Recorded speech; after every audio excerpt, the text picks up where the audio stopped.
5:42 a.m., November 14, 1944. The Vosges Mountains, France. The air in the high Vosges didn't just feel cold, it felt heavy, saturated with a glacial mist that turned the pine needles into shards of glass. Oberlieutenant Klaus Weber of the 708th Volksgrenadier Division stood on a limestone shelf, his boots polished to a dull shine despite the chaos of the front. He nursed a tin of ersatz Kaffee, the steam warming a face hardened by 3 years on the Eastern Front. From his vantage point, he looked down upon the Throat, a narrow, mist-choked ravine that was the only passage through the sector. He felt a profound sense of superiority. To his left, a reinforced concrete pillbox housed a seasoned MG-42 crew. To his right, a sheer 60-degree incline of unstable shale and timber debris the locals called Les Limons du Diable, the Devil's Mud. Weber knew the Americans were down there, shivering in the muck, paralyzed by the sheer anatomy of the terrain. In the next 40 seconds, Klaus Weber and his 12-man elite patrol would not just be defeated, they would be erased from the German manifest. 500 yards away, hunched in a freezing, waist-deep slurry of half-frozen silt,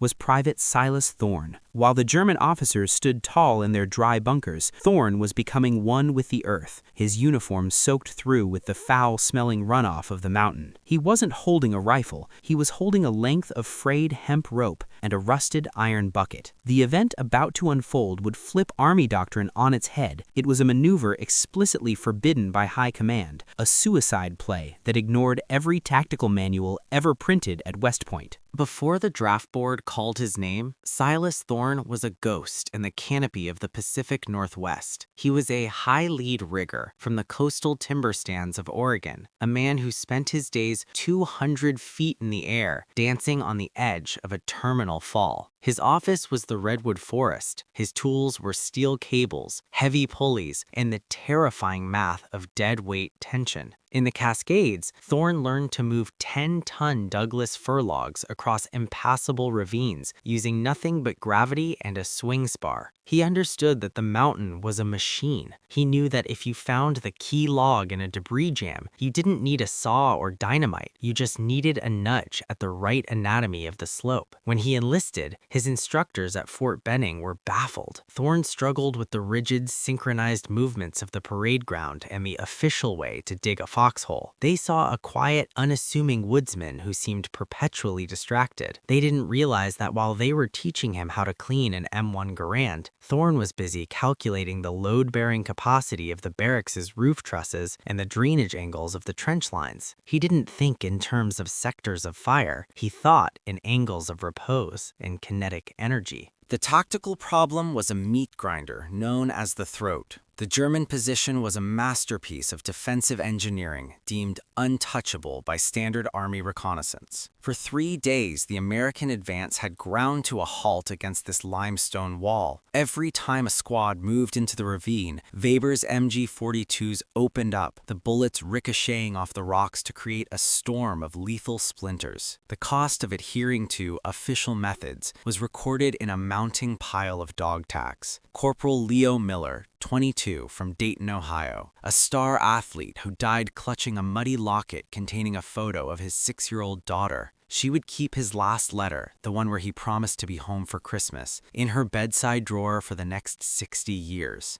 PFC Benny Rossi, 19, from the Bronx, a piano prodigy who had a scholarship to Juilliard waiting for him. He was cut down 10 yards into the ravine, his hands meant for Mozart, buried in the freezing mud. Sergeant Hank Pops Gable, 38, from Nebraska, a veteran of the Great Depression who just wanted to get back to his hardware store. He died trying to lead a textbook flanking maneuver that the Germans saw coming from a mile away. Contrast these exhausted, mud-caked boys with Captain Sterling. Sterling wore a clean uniform and a rigid expression. He refused to listen to Thorne's civilian logic. To Sterling, if a solution wasn't in the FM 710 field manual, it didn't exist. "We wait for armor support," he barked, ignoring the fact that the Sherman tanks were bogged down in a swamp 10 miles back, their treads spinning uselessly in the French clay. While Sterling stared at his maps, Thorne stared at the mountain. He saw a tiny flaw that the West Point strategists had missed, a silo effect in the way the timber debris settled above the German bunker. High above Weber's position sat a massive slash pile, a graveyard of fallen trees, boulders, and thousands of tons of saturated earth held back by a single rotting timber brace and the precarious friction of the devil's mud. The experts saw a geological feature. Thorne saw a loaded spring. He saw that the entire German patrol was standing directly in the spill path of a potential man-made landslide. Thorne presented his plan to Sterling. He would use a rope and bucket pulley system to create a remote trigger to snap the timber brace. Sterling's face turned a deep shade of crimson. "You'll be court-martialed for unauthorized field modifications and abandoning your post, Private. We don't use buckets to win wars. We use superior firepower." Thorne didn't argue. He waited for the cover of a moonless midnight. He went rogue.